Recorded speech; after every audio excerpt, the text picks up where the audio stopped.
The Krellian Empire still existed, but it had transformed from a military dictatorship into a federation of worlds. The hegemony had dissolved, its member species joining the new Galactic Cooperative. Species that had been enemies for centuries were now working together on projects that would have been impossible alone, and humans, the galaxy's most dangerous species, had become its most trusted peacekeepers. "Admiral," Nathan Cross called from his station, "we're receiving a distress call from the Vega system. Unknown aliens are attacking the research station there." Kate turned from the window. "Alert the fleet. Time to go to work." As Haven Station,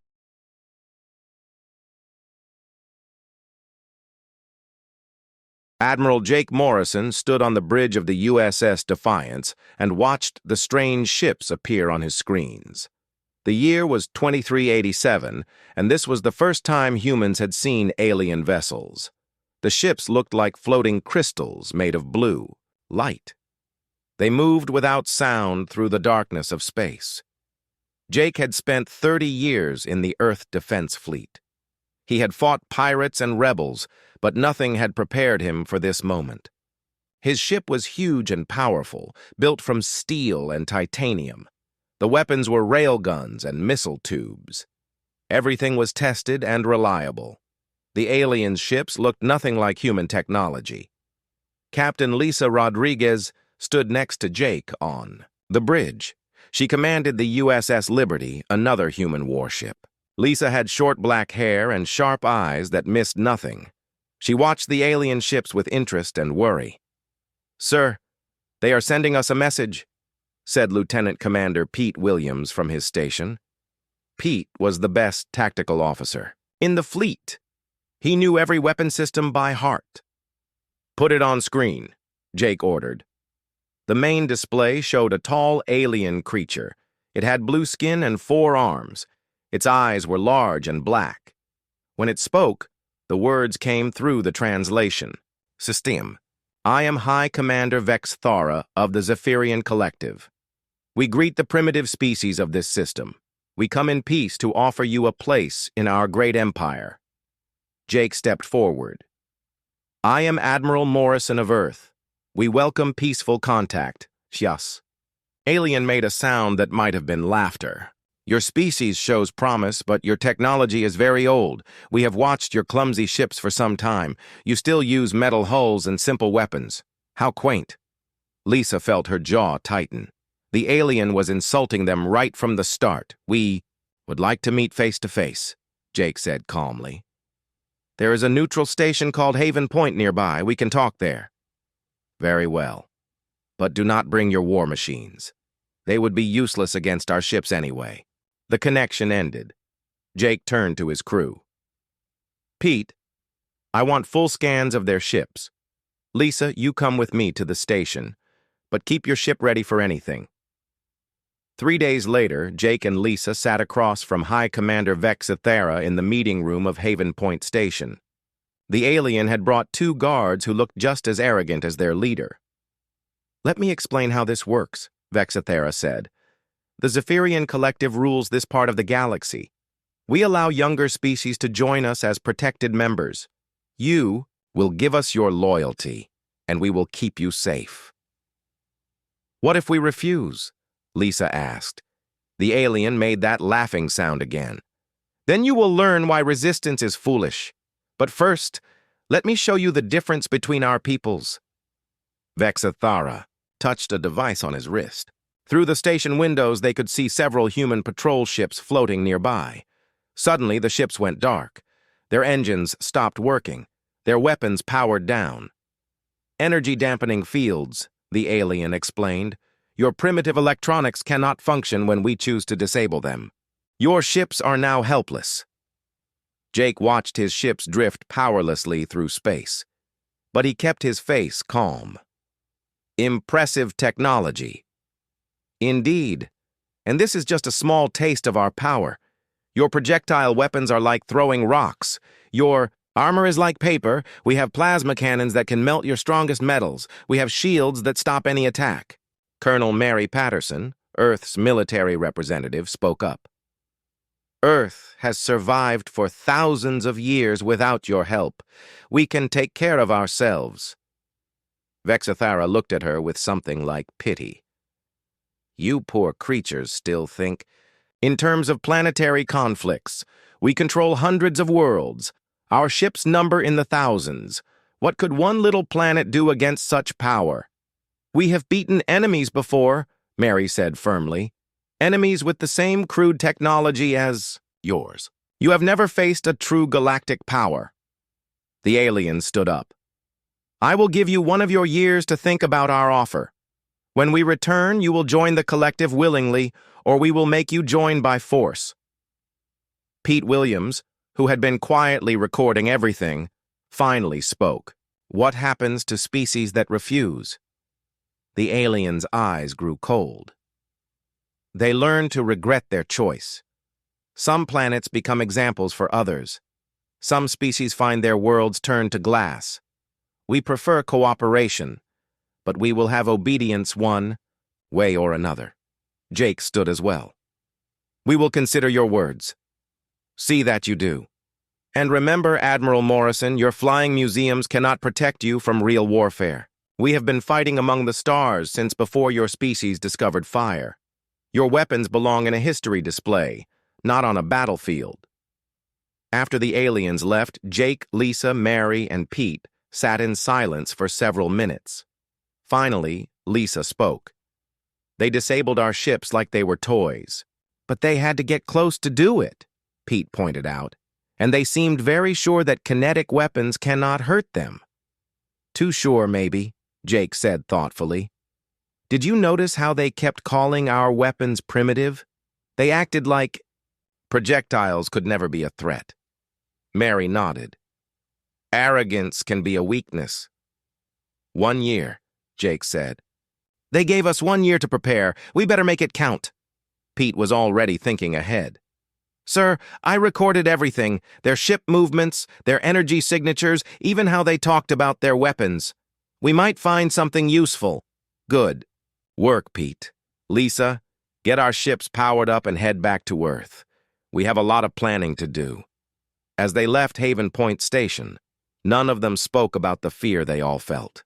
The aliens had ships that could shut down human technology with ease. They had weapons that could destroy planets. They ruled hundreds of worlds. But they had also given Earth 1 year to think about surrender. The Zephyrians probably expected humans to spend that time in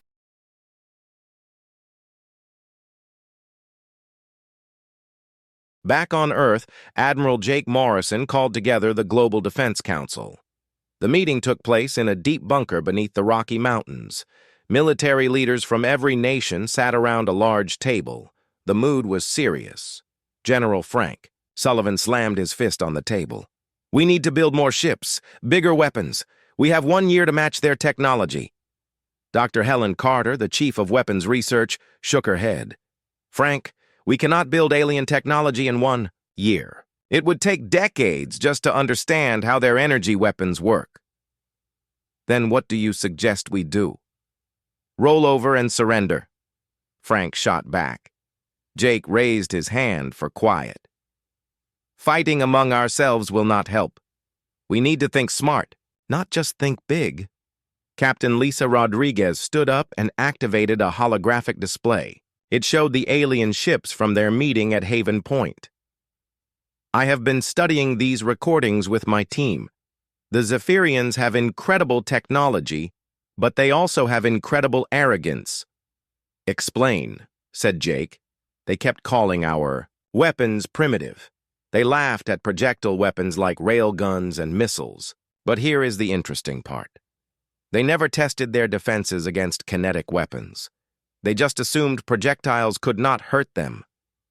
Lieutenant Commander Pete Williams joined the discussion. "Lisa is right. I analyzed their energy, dampening attack on our patrol ships. It shuts down electronics and power systems, but it does not do anything to solid objects moving at high speed." Dr. Carter pulled up her own data. "I have been running computer simulations. Their energy shields seem designed to stop plasma weapons and particle beams. But what happens when a solid projectile hits those shields? "We need to find out," Jake said. "But first, we need to understand what we are really dealing with." The next few months were busy.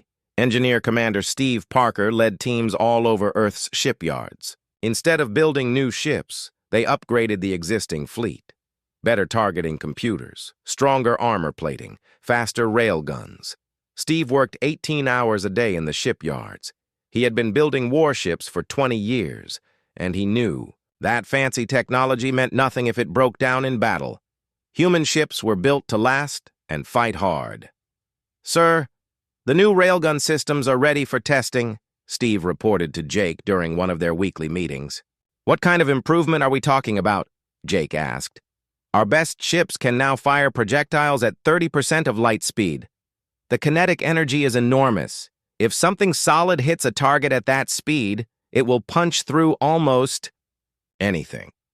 Meanwhile, Lieutenant Amy Davis worked in the research labs. Amy was young but brilliant.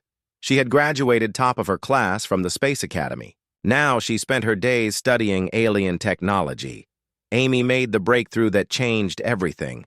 She was analyzing the energy readings from the Zephyrian ships when she noticed something odd. "Dr. Carter, you need to see this," Amy called out, excitedly. Helen Carter hurried over to Amy's workstation. "What did you find?" "Look at these shield frequencies. The Zephyrians use rotating energy fields to deflect incoming attacks. But the rotation has gaps. Tiny windows where solid matter could pass through." "How tiny?" Helen asked. "Microseconds. But if we time our shots perfectly, projectiles could slip through their shields." Helen stared at the data. "Amy, this could be the key to everything. Can you calculate the exact timing needed?" "Already working on it," Amy said with a grin. While the scientists worked on weapons, Captain Ben Clark handled a different job.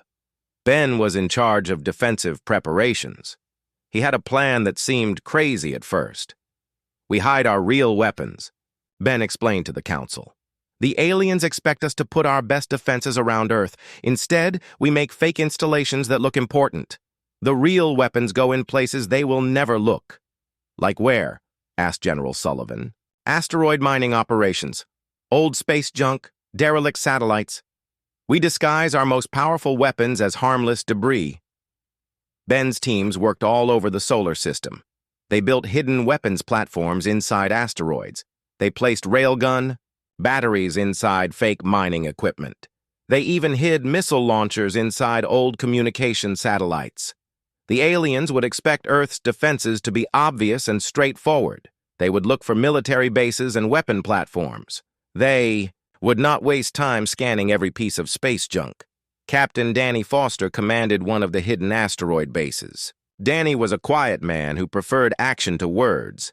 His team spent months hollowing out a large asteroid and filling it with weapons. "This railgun is 3 times bigger than anything on our ships," Danny told his crew. "One shot from this beast will go right through their fancy shields." As the months passed, Earth's defenses grew stronger. But the real change was in the people. Humans had always been fighters. Now they had a common enemy and a clear goal. Captain Linda Brooks commanded a squadron of destroyers. Her ships looked old and battered from the outside. Inside, they carried the most advanced weapons Earth had ever built. "Remember," Linda told her pilots, "the aliens think we are weak and primitive. Let them keep thinking that. When the time comes, we will show them what humans can really do." The final piece of the plan came from an unexpected source. War Admiral Keth Mora, the Zephyrian military commander, sent a message to Earth 6 months before their deadline. "Humans of Earth," the message said, "we have been watching your pathetic attempts to improve your military. You cannot match our technology in 1,000 years. Surrender now, and we will be merciful." Jake watched the message with his senior staff. Instead of fear, he felt satisfaction. The aliens were still arrogant. They still thought humans were no threat. "Perfect," Jake said. "They are not taking us seriously. That gives us every advantage we need." Colonel Mary Patterson had been training ground forces for the invasion that might come. "Sir, What if they try to land troops on Earth? Then they will discover that humans fight even harder when defending their homes, Jake replied. But I do not think it will come to that. They are too proud to do their own fighting. They will try to make us surrender with orbital bombardment. Dr. Carter made a final report 1 week before the deadline. All weapons upgrades are complete. Our railguns can penetrate their shields. Our targeting systems can exploit the gaps in their defenses. Our ships are faster and tougher than ever before. Hidden weapons platforms are in position, reported Captain Clark. The aliens will not see them coming. Fleet is ready for coordinated attack, added Captain Rodriguez. Every ship knows their role. Jake stood before the assembled officers. 1 year ago, the aliens gave us a choice: submit or be destroyed. They thought we would spend this time in fear. Instead, we spent it preparing for war. The Zephyrians have better technology, Jake continued. But technology is not everything. They have forgotten what it means to fight for survival. We have not. When they return tomorrow, they expect to find a beaten enemy ready to surrender. Instead, they will find humans ready to fight. And humans have never been more dangerous than when someone threatens their home. The room was silent for a moment. Then Colonel Patterson spoke up. Sir, what are our orders when they arrive? Jake's expression was cold and determined. We wait. We let them make the first move. We let them think they are winning, and then we show them why you should never underestimate the human race. Outside,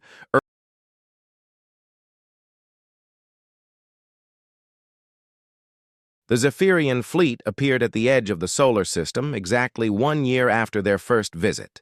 War Admiral Kethamora commanded 200 ships from his flagship, the Pride of Zephyr. The massive crystal vessel gleamed with blue energy as it led the alien armada toward Earth. Kethamora stood on his command bridge and studied the human planet through his viewing screens. He had fought dozens of campaigns across the galaxy. Most species surrendered after seeing the size of his fleet. The few that resisted were quickly crushed. War Admiral, we are receiving a transmission from the human homeworld, reported his communications officer. Put it through, Kethamora ordered. Admiral Jake Morrison appeared on the screen. He stood on the bridge of the USS Defiance, which looked small and crude compared to the alien flagship. War Admiral Kethamora, Jake said calmly. You have returned as promised. Indeed, Admiral Morrison. 1 year has passed. Have your people decided to accept our generous offer of protection? Jake was quiet for a long moment. We have made our decision. Excellent. Then you are ready to surrender your military forces and submit to collective authority. No, Jake said simply. We choose to remain free. Kethamora felt a flash of anger. These primitive creatures dared to defy the collective. You are making a terrible mistake, human. Look around you. 200 of our finest warships surround. Your system. Your entire fleet numbers less than 50 vessels. We see your ships, Jake replied. Impressive numbers. Then you understand that resistance is impossible. Surrender now, and your world will be spared unnecessary damage. The answer is still no. Kethamora turned to his tactical officer. How many human ships are in our sensor range? 43 vessels, War Admiral. Most are clustered around there, orbital stations. A few small squadrons are scattered throughout the system. Their positions? They appear to be in full retreat, sir. Several groups are moving away from us at maximum speed. Kethamora smiled. The humans were already running, in fear. This would be even easier than he had expected. Admiral Morrison, Kethamora said, turning back to the communication screen. Your ships are fleeing from us. Even your own military knows this fight is hopeless. Jake's expression did not change. My ships are moving to their assigned positions. Assigned? Positions for retreat, you mean? Very well. Since you refuse to see reason, we will demonstrate the price of defiance. All ships, advance to attack formation. The Zephyrian fleet moved forward like a wall of blue light. Their ships spread out across space, surrounding Earth's orbital platforms and defensive stations. energy weapons charged with deadly power. Captain. Lisa Rodriguez watched the alien advance from the bridge of the USS Liberty. Her ship was part of a small squadron that appeared to be running away from the main battle. In reality, they were following Protocol 7, leading the aliens into prepared positions. Captain, the Zephyrians are targeting the outer defense platforms, reported her tactical officer. Let them, Lisa said quietly. Those platforms are exactly what we want them to hit. Lieutenant Commander Pete Williams coordinated the human retreat from his position on the USS Defiance. Every ship knew its role. Fall back in apparent panic. Lead the aliens deeper into the system. Make them overconfident. Sir, alien ships are pursuing Squadron 5, Pete reported to Admiral Morrison. Good. Tell Captain Brooks to make it look convincing. Captain Linda Brooks commanded Squadron 5, a group of destroyers that looked old and battered. Her ships fled from the advancing aliens, their engines apparently straining at maximum power. Captain, they are gaining on us, her helmsman reported. Perfect, Linda replied. Keep us just out of weapons range. We want them to follow us, not catch us. Behind them, a wing of Zephyrian fighters closed the distance. The alien pilots were eager for an easy victory against the primitive human vessels. War Admiral Kethamora watched the pursuit with satisfaction. The humans were broken already, their ships scattered like frightened animals. This was hardly worthy of being called a battle. War Admiral, shall we begin bombardment of their orbital facilities? Asked his weapons officer. Yes. Destroy their defensive platforms. Show them the futility of resistance. The first Zephyrian plasma cannons fired, bright blue beams across space. They struck Earth's outer defense platforms in brilliant explosions. Metal and debris scattered in all directions.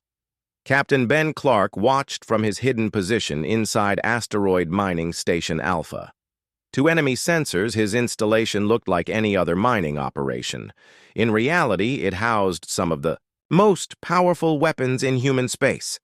Sir, they are hitting the decoy platforms, his tactical officer reported. Good. Let them waste ammunition on empty targets. Ben had spent months preparing this moment. The platforms being destroyed were unmanned decoys filled with explosives to create impressive fireballs. The real defenses remained hidden. Captain Danny Foster monitored the battle from Deep Mining Platform 7. His asteroid base was invisible to alien sensors, disguised as natural rock and mining equipment. Inside, massive railguns waited for the order to fire. Danny, this is Admiral Morrison, came the communication. Are you in position? Ready and waiting, sir. They have no idea we are here. The Zephyrian attack continued for 2 hours. Plasma beams destroyed platform after platform in spectacular explosions. War Admiral Kethamora felt pleased with the progress. Their defenses are crumbling, he told his staff. At this rate, they will surrender within the day. But Admiral Jake Morrison was not ready to surrender. He watched the alien bombardment from his command center and waited for the right moment. Captain Rodriguez led her squadron deeper into the asteroid belt, still apparently fleeing from alien pursuers. The Zephyrians followed eagerly, drawn away. From the main fleet. Captain, we are approaching the target zone, her navigator reported. Excellent. All ships, prepare for emergency stop on my command. Squadron Commander Velthar pursued the human ships with growing excitement. These primitive vessels could barely outrun his fighters. Soon he would have easy targets for his plasma cannons. Commander, the humans are entering the asteroid field, his pilot reported. Follow them. They are trying to hide among the rocks like scared children. Velthar did not notice that the asteroids around him were not natural formations. Hidden weapons platforms disguised as mining equipment tracked his movements with deadly precision. War Admiral Kethamora grew impatient with the slow progress. Most human platforms were destroyed, but their ships continued to flee rather than fight. This is taking too long, he decided. Target their orbital cities. One bombardment of a civilian target will end their resistance immediately. War Admiral, which city should we target? Asked his weapons officer. The largest one. Make sure the destruction is visible from their planet's surface. The Pride of Zephyr turned its main guns toward Earth's largest orbital habitat. 3 million civilians lived and worked in the rotating city. War Admiral Kethmora aimed his weapons at innocent people and prepared to fire. But Admiral Jake Morrison had been waiting for exactly this moment. The instant the alien flagship targeted the civilian station, Jake gave the order that would change everything. All units, execute Omega Protocol. Show them what happens when you threaten human families. War Admiral Kethmora pressed the firing button to destroy the civilian orbital city. Plasma beams lanced out from the Pride of Zephyr toward the helpless habitat. 3 million human families were about to die, but Admiral Jake Morrison had planned for this moment. Hidden defensive systems that the aliens had never detected suddenly came to life. Point defense lasers shot down the plasma beams before they could reach their target. What? Kethmora stared at his displays in shock. How did they stop our weapons? War Admiral, we are detecting massive energy signatures throughout the system, his sensor officer reported with panic in his voice. There are weapons platforms everywhere. Our scans missed them completely. Admiral Jake Morrison's voice came over the communication channel, cold and deadly. You just tried to murder innocent civilians. Now you face the consequences. The trap, that had taken a year to prepare, finally sprung. Captain Danny Foster's asteroid mining station suddenly revealed its true nature. The rocky exterior split open like a flower, exposing the massive railgun hidden inside. The weapon was 3 times larger than anything mounted on human warships. Target locked on the alien flagship, Danny reported to his crew. Firing! The railgun fired a tungsten projectile at 30% of light speed. The round crossed space in seconds, moving faster than the Zephyrian sensors could track. War Admiral Kethmora saw a flash of light on his screens. Then his ship shook violently as something punched completely through the Pride of Zephyr's hull. The projectile tore through 15 decks before exiting the other side. Damage report, Kethmora shouted. Critical hits to decks 7 through 21, his damage control officer replied. Multiple hull breaches. We have lost main power to our forward weapons.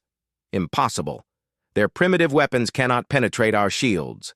But the impossible was happening all around the Zephyrian fleet. Hidden weapons platforms emerged from asteroids, space debris, and fake mining stations. Each one opened fire with devastating railgun rounds. Captain Ben Clark commanded the attack from Mining Platform Alpha. All hidden platforms, commence firing. Target their command ships first. The space around Earth suddenly filled with streaks of light as dozens of hidden railguns fired simultaneously. The Zephyrians had been so focused on the obvious human defenses that they had never scanned for hidden weapons. Squadron Commander Velthar was chasing Captain Rodriguez's ships through the asteroid field when the ambush began. Suddenly, the rocks around him came alive with weapons fire. Emergency evasive action! Velthar screamed to his pilots, but it was too late.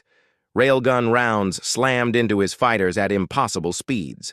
The Zephyrian shields, designed to stop energy weapons, offered no protection against solid projectiles moving at relativistic velocities.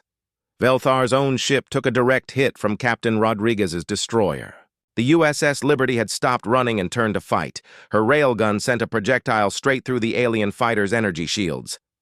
Direct hit, reported Rodriguez's tactical officer. Enemy fighter destroyed. Good shooting. All ships, advance and engage. Show them what human warships can really do. The human fleet stopped retreating and turned to attack. Ships that had appeared old and helpless suddenly revealed upgraded weapons and armor. The year of preparation had transformed Earth's Navy into a deadly fighting force. Captain Linda Brooks led her destroyer squadron in a coordinated assault on the alien cruisers.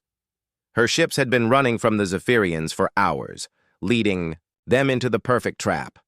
All ships, emergency stop and reverse course, Linda ordered. Time to show these aliens why they should never chase humans. The destroyers suddenly spun around and opened fire with their upgraded railguns. The alien ships, caught completely by surprise, found themselves facing weapons they had thought were harmless. Lieutenant Amy Davis watched the battle from the command center and smiled with satisfaction. Her calculations had been perfect. The railgun rounds were slipping through the gaps in the Zephyrian shields exactly as she had predicted. "Admiral Morrison, enemy shields are failing across the board," Amy reported. "Our kinetic weapons are penetrating their defenses." "Excellent work, Amy. All ships, continue the attack." War Admiral Keth Mora tried desperately to regain control of the battle. His flagship was badly damaged, but he still had 200 ships under his command. "All vessels, retreat to long range and regroup," he ordered. "We will bombard their planet from a safe distance." But there was no safe distance. Captain Steve Parker had placed hidden weapons throughout the solar system. As the Zephyrian fleet tried to retreat, they found railgun platforms waiting for them at every turn. "War Admiral, we cannot escape," his tactical officer reported. "They have weapons positioned along all retreat routes." "How is this possible? We scanned this system completely before we arrived." "Sir, their weapons were disguised as civilian installations, mining equipment, communication satellites, even space debris. Our sensors classified them as harmless." Kethamora realized with growing horror that the humans had outmaneuvered him completely. While the Zephyrians had spent the year planning a simple conquest, the humans had spent it preparing an elaborate trap. The USS Defiance led the main human battle group in a devastating attack on the alien center. Admiral Morrison stood on his bridge and watched his ships tear through the enemy.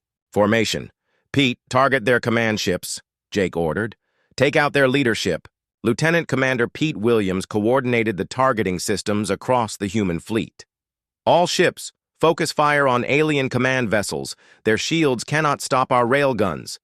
The Zephyrian fleet began to break apart under the human assault.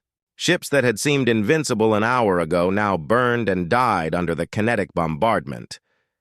Captain Rodriguez's Liberty scored another kill, her railgun punching through an alien destroyer's hull.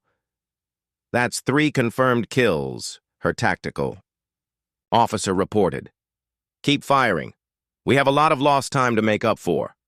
War Admiral Kethamora watched his fleet disintegrate around him.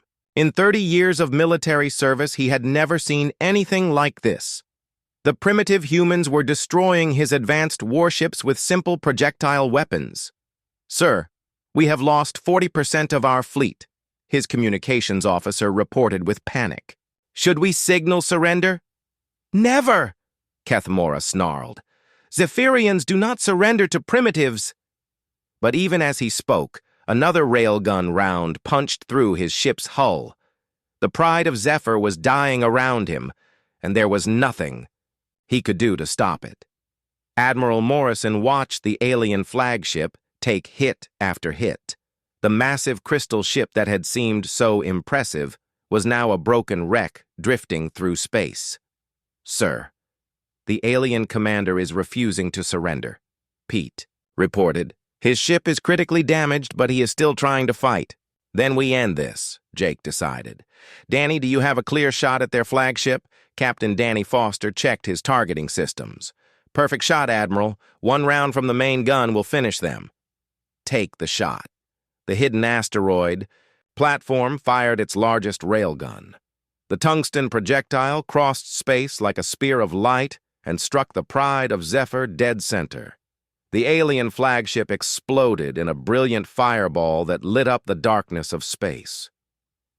War Admiral Kethamora's last thought was amazement that the primitive humans had defeated him so completely.